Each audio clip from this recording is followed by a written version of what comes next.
हाँ बेटा सुनो, देखो क्वेश्चन करते अपन। अभी अपन ये बात कर रहे थे, याद है? खींच कर लेंथ बढ़ा दी। अपन ने बात करी थी क्या, खींच के लेंथ बढ़ा दी? तो याद है रेजिस्टेंस का रेशियो रो से रो घट गया था, L dash by L into A by A dash. ये लास्ट टर्म पे बात की थी, इतना आया था। फिर याद है मैंने ए बटा ए डैश को एल डैश बाई एल लिख दिया था, तो ऐसा बना था। अगर मैं इसकी जगह एल डैश बाई एल को ए बाई ए डैश लिख दूं तो ऐसा बन जाएगा क्या? याद कर, ए इंटू एल बराबर ए डैश बाई एल डैश आया था। अब मैंने एक बार ए बाई ए डैश लिखा है, ए बाई ए डैश बराबर एल डैश बाई एल रखा था, तो ऐसा बन गया। अगर मैं उल्टा करूं, एल डैश बाई एल रखूं, एल डैश बाई एल की जगह ए बाई ए डैश रख दूं, तो बोल दो इसकी जगह ये रख दूं, तो मैं बोल दो ऐसा बन जाएगा। यार जरूरी थोड़ी, तेरे को वो बोलते हैं खींच के लेंथ n गुना कर दी। वो ये भी तो बोल सकता है कि खींचा तो वायर का एरिया बाई n हो गया, एरिया आधा हो गया। तो ये भी तो बोल सकता है एरिया आधा हो गया। तो मधु अगर एरिया आधा हो जाएगा तो मधु रेजिस्टेंस 4 गुना हो जाएगा, क्योंकि एरिया के स्क्वायर के इनवर्सली प्रोपोर्शनल है। देखो r डैश ऊपर आ रहा है, a डैश स्क्वायर नीचे आ रहा है, तो मधु r के स्क्वायर a के स्क्वायर के इनवर्सली प्रोपोर्शनल है। एरिया के वर्ग के व्युत्क्रमानुपाती है रेजिस्टेंस। अरे बोलो बच्चों। अच्छा, और एरिया बराबर पाई आर स्क्वायर होता है, याद रखो। अनुप्रस्थ काट का क्षेत्रफल पाई आर स्क्वायर होता है। तो बोल दूं अगर अनुप्रस्थ काट की रेडियस देते हैं तो मैं बोल दूं ए स्क्वायर की, ए की जगह आर पाई आर स्क्वायर लिखूंगा तो ए की का 4 आर की का 4 के व्युत्क्रमानुपाती हो गया। ए आर की पावर 4 के इनवर्सली प्रोपोर्शनल हो गया। यस सर कुछ समझ नहीं आया? ये छाप फिर 2 क्वेश्चन करा, तुम सब समझ आएगा। ये नोट कर, फिर मैं 2 क्वेश्चन करा रहा हूं, नोट कर फटाफट। ये कल की बातें थी, उसी में आगे बढ़ा रहा हूं मैं। लास्ट टर्म पे बात करी थी यहां तक, यहां से ये बना दिया था R proportional to L L square, ये लास्ट टर्म तक पढ़ाया था। अब मैंने एरिया का भी कर दिया हिसाब। अब क्वेश्चन करते इसमें, क्वेश्चन करा रहा हूं। Yes sir. चलो आओ क्वेश्चन देखते हैं।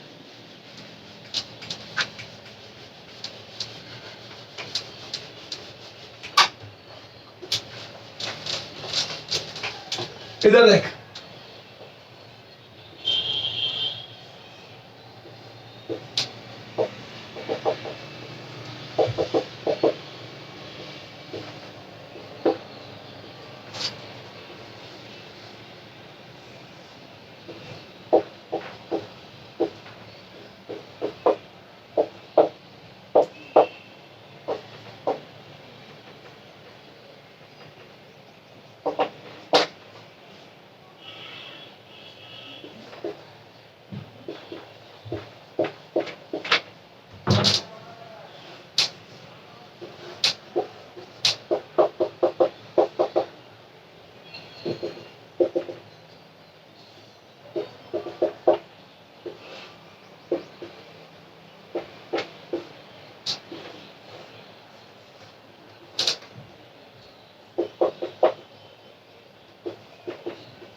हाँ 3 क्वेश्चन एक में ही दे दिए।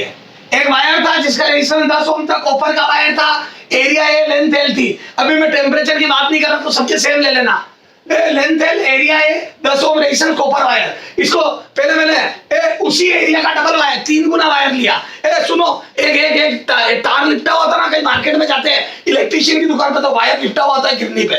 तो पहले मैं एल वायर लाया था, अब मैंने उसको कहा भैया 3 गुना वायर दो, तो एल की जगह उस गिट्टक में से उसने 3 गुना दे दिया। तो क्या मैं बोल दूं एरिया वही रहेगा, क्योंकि उसने नया वायर दिया है मुझे, तो 3 गुना लेंथ दे दी। तो मैं बोल दूं उसने उसी वायर को खींचा नहीं है, नया 3 गुना लेंथ का वायर दिया। तो बोल दूं अगर इसका रेजिस्टेंस 100 में, तो बताओ उसका कितना होगा? तो बोल दूं अगर एरिया वही रखूं, मटेरियल वही रखूं, तो मैं बोल दूं आर प्रोपोर्शनल टू एल होता है।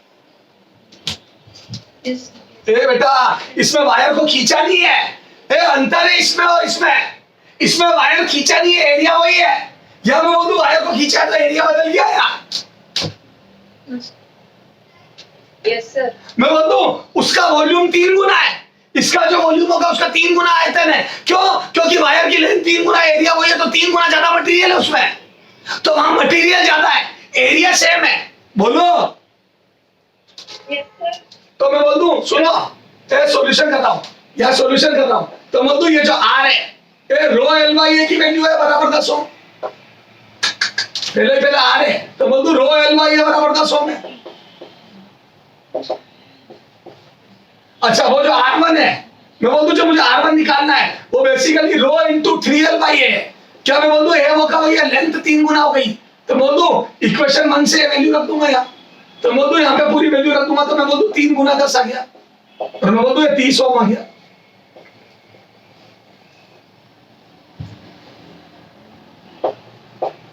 ये देखो यहाँ पे लेंथ 3 गुना रख दी और एरिया ए ही रखा, तो रो एल बाई ए की वैल्यू 10 ओम रख दी तो 30 ओम आ गया। क्या मैं बोल दूं लंबाई एल से 3L हो गई तो रेजिस्टेंस 10 ओम से 30 ओम आ जाएगा, तो मैं डायरेक्ट भी कर सकता था आर प्रोपोर्शनल टू एल, खत्म।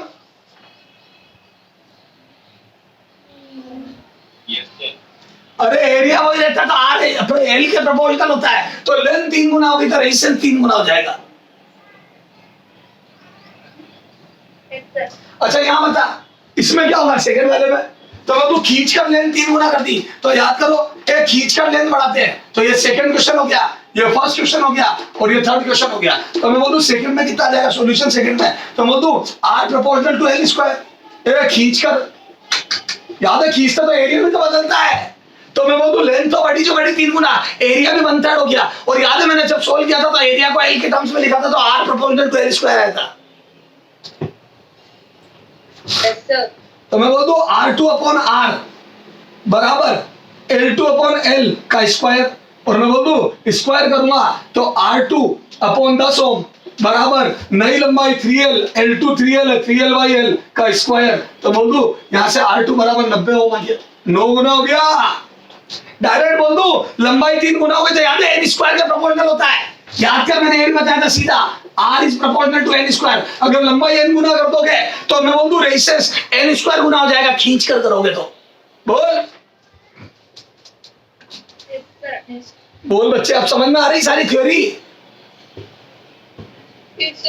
अच्छा यहाँ पे भी खींच कर मैंने इस बार एरिया ए से a/2 कर दिया, या खींच कर या पिघला कर बोल देता हूँ यहाँ पे, चला जाओ पिघला कर, ताकि थोड़ा पिघला कर वाला भी कंसेप्ट क्लियर हो जाए। पिघला कर उसी मटेरियल का एरिया आधा कर दिया, तो क्या मैं बोल दूं एरिया के वर्ग के व्युत्क्रमानुपाती होता है, एरिया के स्क्वायर के इनवर्सली प्रोपोर्शनल होता है। बोलो सॉल्यूशन थर्ड, याद करो R inversely proportional to area का स्क्वायर, याद कर याद करो एल को जब ए के पदों में लिखा था तो ये आ गया था, तो क्या मैं बोल दूं एरिया के स्क्वायर के इनवर्सली प्रोपोर्शनल है, तो मैं बोल दूं R3 upon R is equal to मैं बोल दूं a अपॉन a3 का स्क्वायर। पुराना एरिया भाई नया एरिया, ये नया डैश कर दो, एरिया देखो नया वाला नीचे आएगा पुराना वाला ऊपर, तो यहाँ से कितना आ जाएगा बोलो, तो बोल दो ये a अपॉन a/2 का स्क्वायर, या ये बोल दो एरिया आधा हो गया तो स्क्वायर के इनवर्सली प्रोपोर्शनल है, तो आधा का स्क्वायर 1/4 का इनको उल्टा करा तो 4 गुना। सही बात है, एरिया जितना घटेगा रेजिस्टेंस बढ़ेगा, एरिया घटने पर रेजिस्टेंस बढ़ता है। तो बोल दो एरिया आधा हो गया तो उसका स्क्वायर 1/4 और उसका उल्टा करूंगा तो 4 टाइम्स आ जाएगा, तो डायरेक्ट भी कर सकता था लेकिन मैंने फॉर्मूले से करा, तो मैं बोल दूं यहां से कितना आ जाएगा बोलो, यहां तो आया था R2 बराबर 90 हो, यहां कितना आएगा बोलो, तो यहां से मैं बोल दूं R3 बराबर ये कट के 4 गुना आएगा तो 4 गुना R, तो बोल दूं ये आ जाएगा बेटा 40 ओम, खत्म। मेरे बच्चों एरिया घटेगा तो रेजिस्टेंस बढ़ेगा, और खींचकर में तो स्क्वायर के इनवर्सली प्रोपोर्शनल होता है, और खींच के एल स्क्वायर का प्रोपोर्शनल होता है, और बिना खींचे एल के प्रोपोर्शनल और ए के इनवर्सली प्रोपोर्शनल होता है। बोलो तो खींचते तो स्क्वायर आ जाते हैं दोनों में। पक्का समझ में आ गया? लिख लो यहां तक, लिखो ये 3 क्वेश्चन एक में ही करा दिए, जल्दी कर जल्दी कर, सब समझा चुका हूं। हटा दो हाँ हाँ, बस समझते जाओ सारी थ्योरी को क्वेश्चनों से।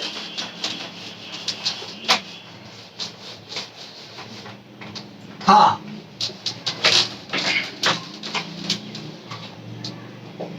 एक कॉपर वायर है बेटा,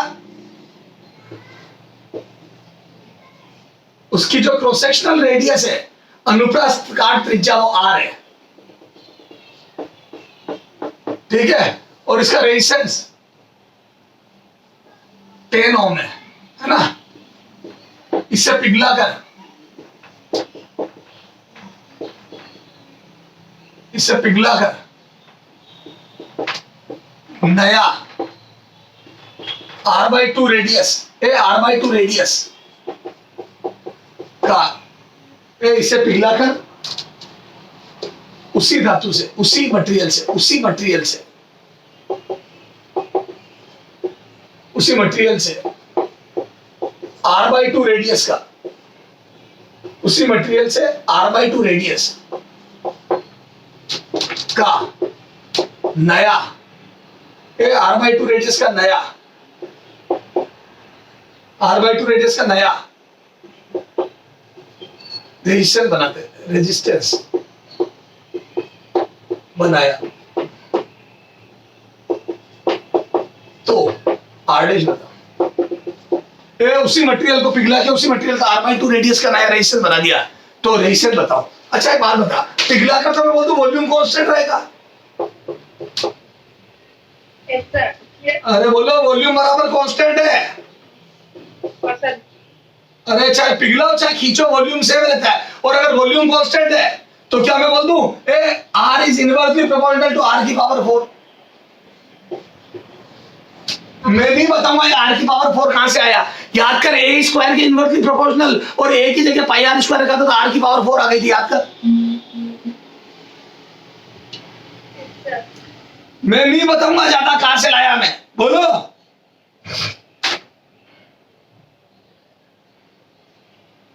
बोलो। yes, अच्छा बता, अब डायरेक्ट कर रहा हूं मैं, बोल दूं R से R/2 कर दी, थोड़ा डायरेक्ट लिखते इसको, R से रेडियस R/2 कर दी, तो बोल दो R की पावर 4, R की पावर 4/16 हो गई।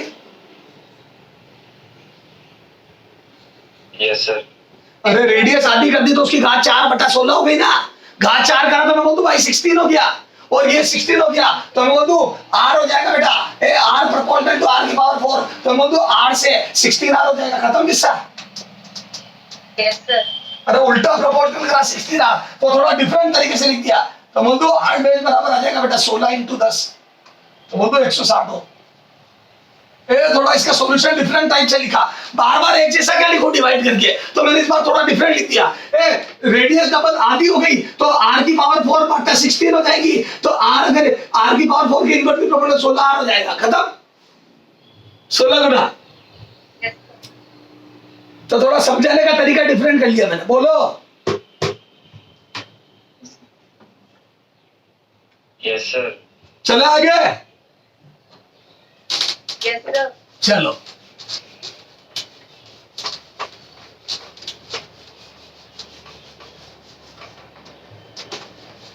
हाँ सुनना,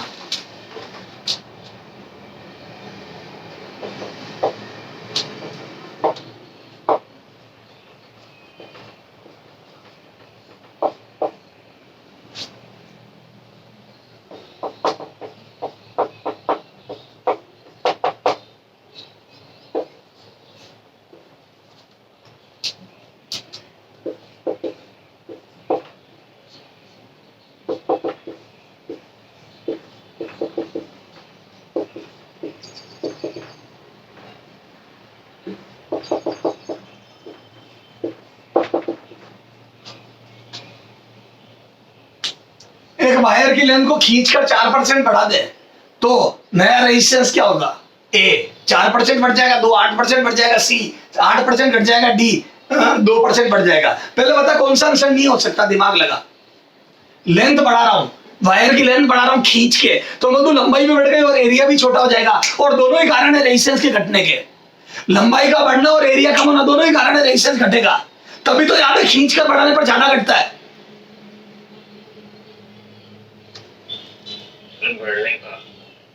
अरे हाँ सॉरी, लंबाई का बढ़ना और एरिया का घटना दोनों ही कारण है रेजिस्टेंस के बढ़ने का, तभी तो खींचते हैं, तो लेंथ भी बढ़ती है तो भी रेजिस्टेंस बढ़ता है, तो लेंथ डबल करने पर 4 गुना इसीलिए तो हो जाता है, क्योंकि लेंथ बढ़ने से भी बढ़ता है रेजिस्टेंस और एरिया कम होने से भी बढ़ता है, तो बोल ये रेजिस्टेंस बढ़ने का कारण बनेगा, तो बोल बढ़ेगा तो ये गया, सी कट गया।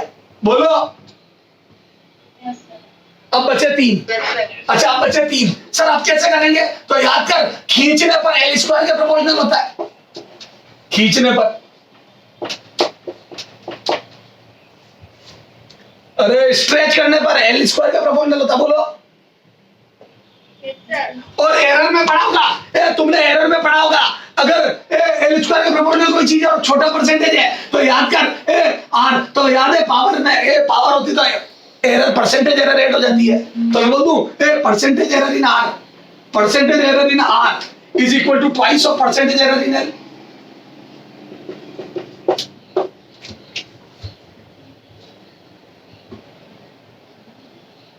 ये पढ़ा क्या एरर में? सर बेटा नहीं पढ़ा? सर पावर आगे आ जाती है, मल्टीप्लाई में परसेंटेज एरर रेट होती है, तो मैं तो परसेंटेज एरर इन आर बराबर twice of percentage error in L, क्योंकि 2 बार एल गुणा हो रहा है और गुणे में परसेंटेज एरर रेट होती है, मल्टीप्लिकेशन में परसेंटेज एरर रेट होती है, तो मैं तो आंसर आ गया ट्वाइस ऑफ 4%। पर ये ध्यान में छोटे परसेंट हो गए तो हाँ, तो 8% आंसर, तो मैं तो 8% 5% से कम के लिए 5% से कम के लिए चलता हो तो तुम तो शेयर के लिए भी लगाओ, कोई दिक्कत नहीं है, थोड़ी एरर बढ़ती जाएगी, कोई बात नहीं, अपने तो आसपास आंसर मिल जाएंगे। हाँ 50% 100% लेंथ बढ़ा दे तो ऐसा मत करना, नहीं तो घर वाले अमरूद का पेड़ दिखाने ले जाएंगे छत पे। अरे 2-5-10% तक लगाओ यार, आंसर आसपास आ जाएगा और अपना काम चल जाएगा। हाँ 100% बढ़ा दी 50%, तब ऐसी हरकतें मत करना, क्योंकि बड़े परसेंटेज के लिए नहीं हिसाब लगेगा। Okay yes sir. सर समझ में आ गया? तो सर ये खींच कर और ये भी कर देंगे। अच्छा अगर खींच कर नहीं बढ़ाता और वो बोलता 4% लंबी वायर वाला, 4% ज्यादा लेंथ वाला वायर ले लिया, तो फिर आंसर 4% रेडियस बढ़ जाता। क्यों? क्योंकि फिर आर प्रोपोर्शनल टू एल होता, क्योंकि एरिया वही रखते हैं, क्योंकि खींचा नहीं था। बोलो यस सर। कर लेंगे सर, नोट कर, जल्दी नोट कर। Okay sir. हटा दो, अरे बोलो ना यार। Yes sir.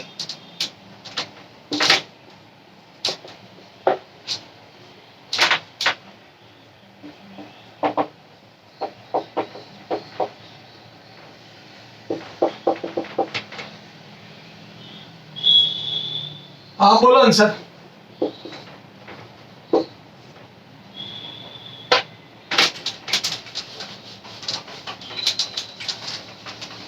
अब बोल मेरे बच्चे,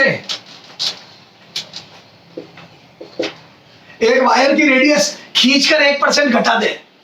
अच्छा एक बात बता, एक वायर को खींचकर रेडियस घटा दी 1%, तो याद है R is inversely proportional to R की पावर 4 होता है। हाँ। अच्छा अब सुनो, कई बच्चे प्लस माइनस से क्वेश्चन करते हैं, मैं तो उनको मूर्ख मानता हूं जो प्लस माइनस से क्वेश्चन करते हैं। तो सर कुछ वक्त अटकल लगा, बता अगर रेडियस घटाई है तो वो तो रेडियस बढ़ेगा, तो मैं बोल दूं 2 गए।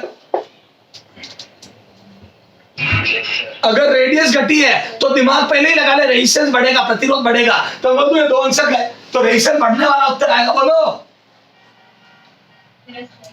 अच्छा अब सुन, मैं बोल दूं पावर आगे आ जाती है, तो मैं बोल दूं percentage error in R, percentage error या परसेंटेज चेंज इन आर, अरे percentage change in R is equal to 4 times of percentage change in small R. अरे वो एरर लिख दिया था मैंने गलती से, पहले कर लोगे सही? एक ही बात है रे। हाँ क्या बोल दूं percentage change in capital R बराबर 4 times of percentage change in small R. अब देख, वैसे तो ऊपर आके माइनस आता, पर मैं माइनस कभी नहीं लगाता, मैं तो दिमाग से काम करता हूं कि अगर आर घटा है तो रेजिस्टेंस बढ़ेगा, तो 2 ऑप्शन मैंने पहले ही काट दिए जो गलती होने वाले थे, अब तो सिर्फ वैल्यू निकालूंगा, तो मैं तो 4 गुना आ जाएगा, तो मैं तो 4 गुना 1%, तो वो तो आ जाएगा 4%। बोलो। अरे वो पिछले क्वेश्चन में एरर लिख दिया मैंने जल्दी में, सही कर दोगे? अरे वो एरर की जगह परसेंटेज चेंज कर देना उसको। Yes sir. चले आगे, यस सर। चले आगे। सर हाँ बोल। सर वो खींच कर उसकी लंबाई को 1% कैसे घटाएंगे? लंबाई का लिखी है? नहीं मतलब खींच कर कैसे घटाएंगे? लेकिन मैंने लंबाई का लिखी है। मैं आपने उसने लिखा ना एक वायर की रेडियस खींच कर 1% घटा दे। हाँ रेडियस करी लिखी है। हाँ तो खींच के कैसे घटाएंगे? बहुत बढ़िया, शाबाश। तो कैसे करेगा? दबा के। एक मिनट रुक जा। तो सर सारी बात समझ में आ गई कि आप अगर वायर को खींचोगे तो रेडियस घटेगी, लेंथ बढ़ेगी। तो ये परसेंटेज चेंज वाले कर लोगे क्या? Yes sir. अच्छा सुनो, ये इधर देख, अब थोड़ा टेम्परेचर वाला देखते हैं। इधर देख, ये थोड़ा टेम्परेचर का हिसाब देखते हैं।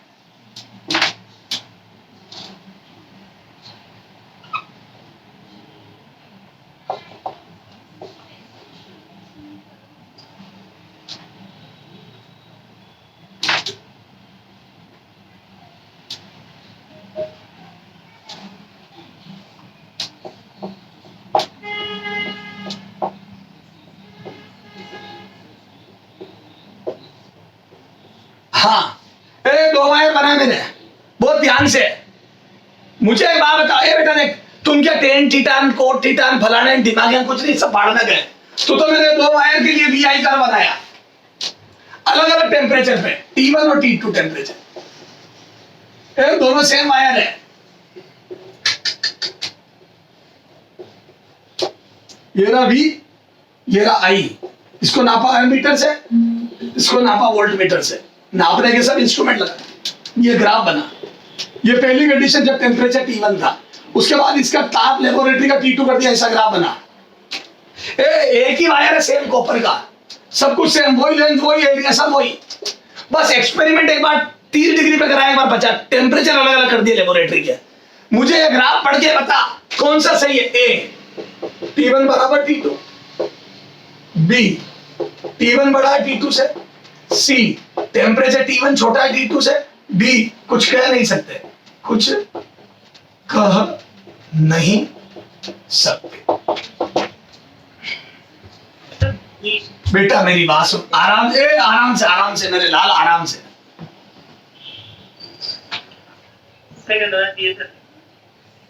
होना चाहिए।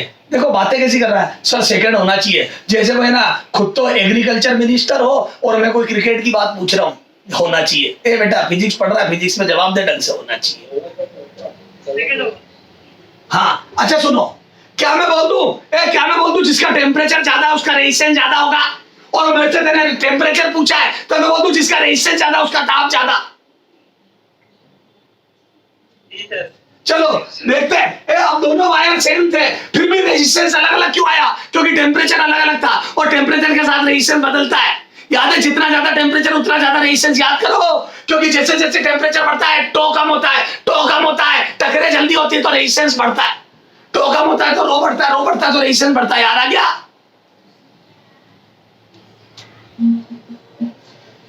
अंदर घुस के समझाया था मैंने, वायर के अंदर घुस के, कि टेम्परेचर बढ़ेगा तो टो घटेगा तो टकरे जल्दी होगी तो याद है रेजिस्टिविटी बढ़ेगी और रेजिस्टेंस बढ़ेगा। याद कर, जल्दी टकरे होती है तो करंट थोड़ा घट जाता है। बोलो। Yes sir.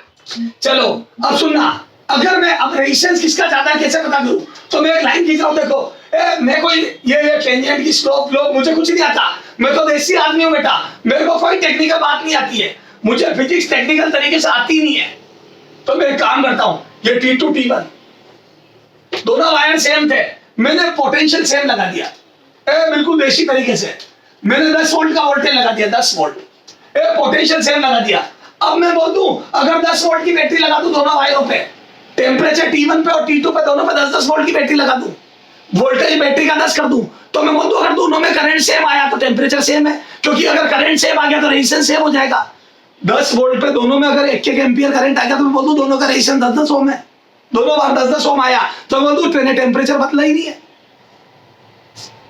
Yes sir. लेकिन यहाँ तो करंट अलग आ रहा है, देखो पहले वाले में करंट कम आया। देखो मैं बोल दूं पहले वाले में करंट I1 कम है और I2 ज्यादा। देख ओ इसमें देख I2 कितना तगड़ा आया। देसी तरीका बिल्कुल। दादी के नुस्खे याद है, जब डॉक्टर की दवाएं काम नहीं आती तो दादी का नुस्खा काम आता है, देसी तरीका, देसी इलाज। बस तो वो देसी इलाज कर रहा हूं मैं। तो क्या मैं बोल दूं पहले 10 वोल्ट लगाया T1 टेम्परेचर पे तो धारा I1 आई, और फिर 10 वोल्ट लगाया T2 टेम्परेचर पे तो करंट बहुत ज्यादा आ गया। मैं बोल दूं करंट ज्यादा आ गया मतलब रेजिस्टेंस कम है। सेम वोल्टेज पे मैं बोल दूं I2 बड़ा I1 से, तो मैं बोल दूं R2 छोटा है R1 से। इसका मतलब सेम वोल्टेज में करंट ज्यादा आ गया, V बराबर है, V 10 वोल्ट है, सेम वोल्टेज में करंट ज्यादा आ गया, सेम वोल्टेज में I2 ज्यादा है, मतलब R2 कम है।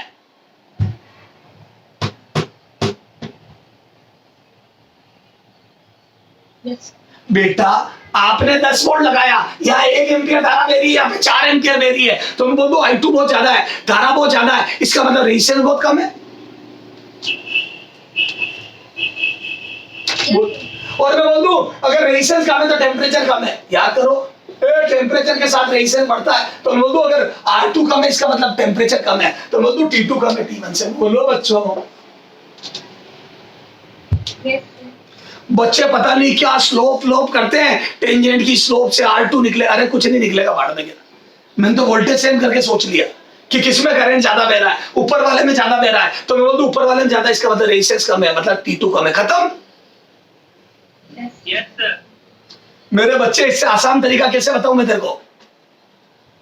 माँ के लॉजिक। ओके, अरे बोलो, क्या लिख दो? Yes, sir. एमए का लॉजिक, माँ के लॉजिक।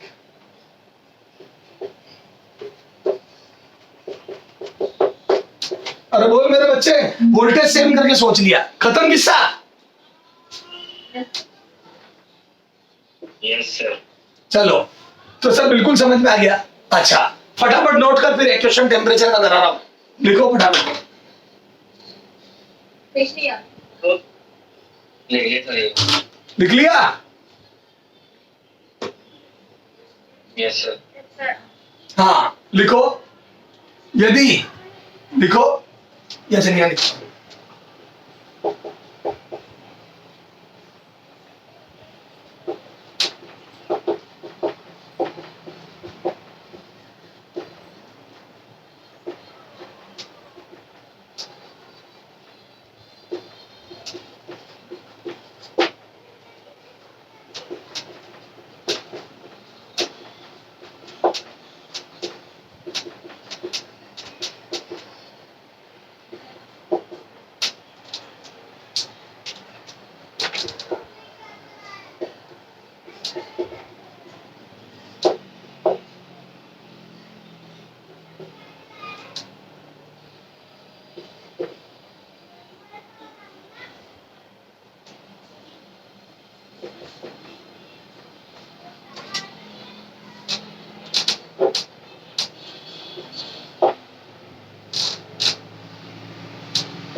करो क्वेश्चन।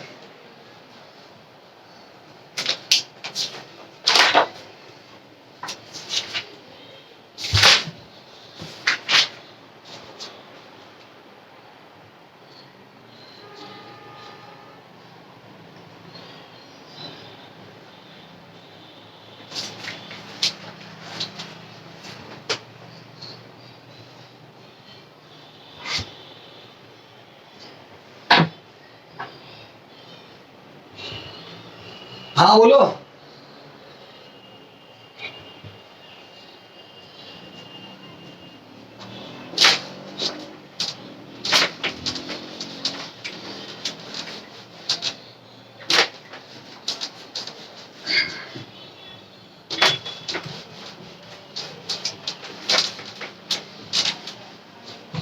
हाँ ये सॉल्यूशन कर रहा हूं, क्या मैं बोलता सुनना ध्यान से। हमेशा रेजिस्टेंस 0 से स्टार्ट करना पड़ता है, अल्फा की वैल्यू रखते तो बोलते एक फॉर्मूला पढ़ा था, R2 बराबर क्या पढ़ा था टेम्परेचर के साथ, R1 1 plus alpha delta theta. Yes, sir. लेकिन ये फॉर्मूला तब लगता है जब अल्फा डेल्टा थीटा एक की तुलना में बहुत छोटा हो। देखो अल्फा की वैल्यू 2 × 10⁻³ और टेम्परेचर तेने 50 डिग्री बढ़ाया, देखो 0 डिग्री पर ये था और 50 पर, तो हम लोग टेम्परेचर 0 से 50 बढ़ाया, कर 50 इंटू इसका गुणा कर, तो 50 इंटू 2 100 इंटू 10⁻³ आ गया 0.1। Yes, sir. तो 0.1 बहुत छोटा है एक की तुलना में। ओके, अरे बोलो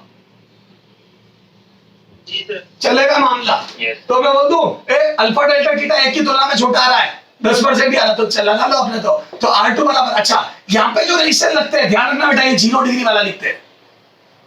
अगर कुछ ना बोले तो 0 डिग्री वाला लिखते हैं, क्योंकि अल्फा 0 से स्टार्ट करते हैं। ये जो वैल्यू दी होती है सब हम अल्फा की 0 का मान लेते हैं। अगर वो बोलते हैं कि अल्फा 30 डिग्री पे है, तो अल्फा अगर 30 डिग्री पे वैल्यू दी है, यहाँ पे भी 30 डिग्री वाला रेजिस्टेंस आएगा। तो ध्यान में यहाँ वही रेजिस्टेंस आता है जिस पर अल्फा की वैल्यू होती है। और अगर कुछ ना बोले तो 0 डिग्री वाला आएगा। और मेरी किस्मत अच्छी, मुझे 0 पे रेजिस्टेंस दिया हुआ है, तो बोलो 0 पे रेजिस्टेंस 10 ओम दिया है।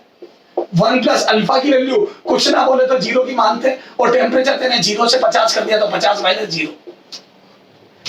ये भी पर डिग्री सेंटीग्रेड में तो यार टेम्परेचर डिफरेंस चलेगा, ओके। और वैसे भी डिफरेंस चाहे केल्विन में लिखो चाहे डिग्री में, डिफरेंस सेम आता है। अरे दोनों के 273 भी तो कट जाएंगे, ओके सर। फिर 10 अंदर में बोल दो 50 दूनी 100, तो ये 1.1 आ जाएगा, तो बोल दो 11 ओम रेजिस्टेंस हो गया। ये घर पे सोचना।